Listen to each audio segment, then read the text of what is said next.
Para conversar a detalle sobre las actividades de Cooperación Sur-Sur respecto a los asuntos de las personas mayores y las metas que se han planteado en estos encuentros, nos acompaña esta noche la titular de la Secretaría de Inclusión y Bienestar Social, Almudena Osejo. Secretaria, muy buenas noches, muchas gracias por acompañarnos en 21 Noticias, acciones, proyectos para envejecer no con desesperación, sino con dignidad en la Ciudad de México, pero no solo hoy, secretaria, sino también en un futuro cercano. Así es. ¿Cuáles son los retos para que las personas adultas mayores pues les garanticen todos sus derechos sin distinción alguna?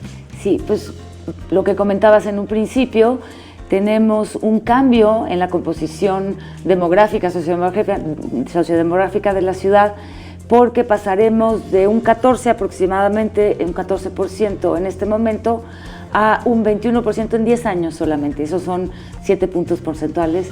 Y creo que el principal desafío, el primero sobre todo, es que tenemos que tener esto muy presente, que nos tenemos que hacer cargo.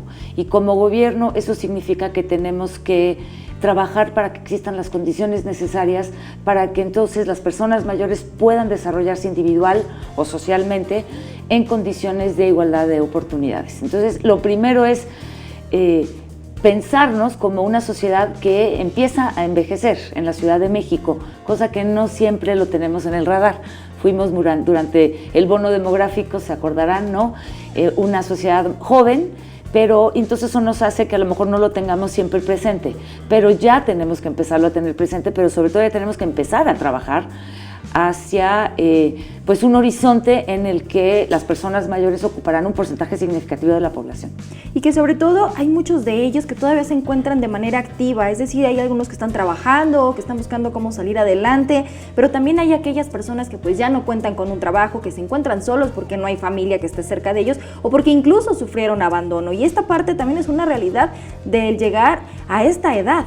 Así es, justamente hay varias dimensiones de lo que nosotros trabajamos como el modelo de envejecimiento digno en la ciudad.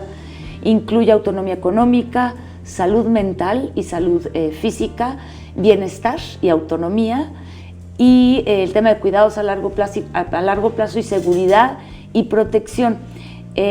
Los trabajos del día de hoy nos centramos de manera muy importante, por ejemplo, en el tema de cuidados a largo plazo, que tiene que ver con lo que dices, que es eventualmente cuando nos vamos haciendo mayores, vamos perdiendo varias de nuestras capacidades, nuestras facultades, y entramos en una situación de dependencia, no todos, sí, pero hay un porcentaje que lo hace, y mientras más mayores nos hacemos, pues todavía más.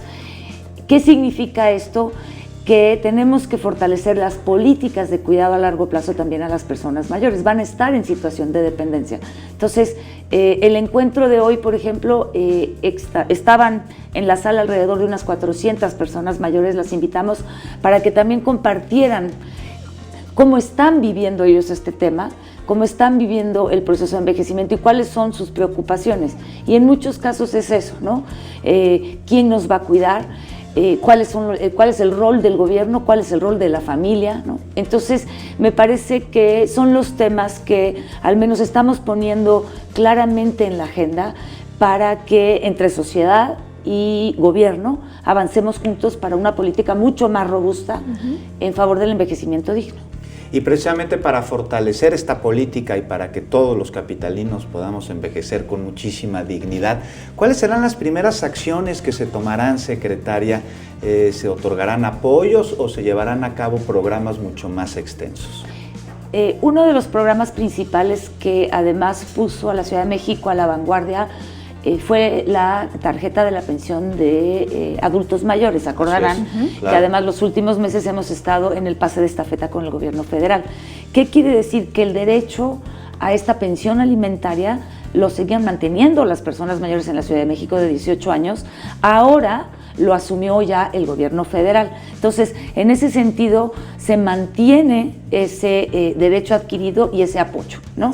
Que contribuye sin ninguna duda a la autonomía económica, además que a la seguridad alimentaria y de manera muy importante a la dignificación de la vida de las personas mayores en familia. Claro, Entonces, no tienen que depender de alguien para que les dé dinero a salir a un antojo, por ejemplo. Sí, o también su rol dentro de esta dinámica familiar cambia porque a lo mejor también pueden contribuir en parte del gasto, ¿no? Entonces, ese es el programa que marcó durante muchos años la política en la Ciudad de México, y ahora se pasa al gobierno federal. Pero entonces, lo que les decía, hay varias acciones, menciono dos, por ejemplo, el fortalecimiento del sistema de cuidados, que se está en proceso y que significa tener en el radar tanto a los cuidadores, a las personas cuidadoras, como a las personas que requieren de este cuidado.